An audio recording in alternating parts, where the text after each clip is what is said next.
Waste disposal. Particular sa Pasig, ang pangunahin na environmental issue ay ang waste disposal o pagtapon ng basura. Isa ang Pasig sa pinakamaraming populasyon. Marami ang naninirahan na tao. Bagamat magpanggang sa ngayon, marami pa din ang tao na hindi din alam kung saan dapat magtapon ng basura.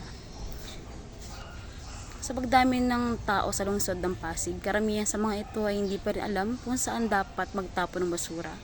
Kalimitan pa sa mga ito ay kung saan nagtatapon ng basura, yung mga ilan pang nagtatapon ng basura o dumi sa Pasig River na kalaunan ay nagdulot ng polusyon. Kung pagmamasdan ng paligid, marami pa din ang mga tao kung saan-saang lugar nagtatapon ng basura. Tabi-tabi, eskinita, kalye, kahit saan.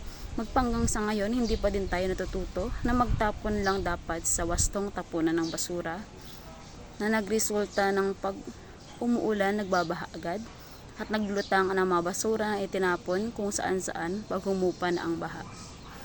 Para sa akin, para masolusyonan ang waste disposal na kinakarap natin, maaaring ibalik ang pagsisegregate ng basura, paghiwalay ang nabubulok at hindi nabubulok. Pwede din magdala o gumamit ng sariling lagayan pag namamalengke para maiwasan ang paggamit o ang paggamit pa lalo ng plastic, at mag-recycle ng mga gamit na pwede pang magamit at mapakinabangan pa ulit.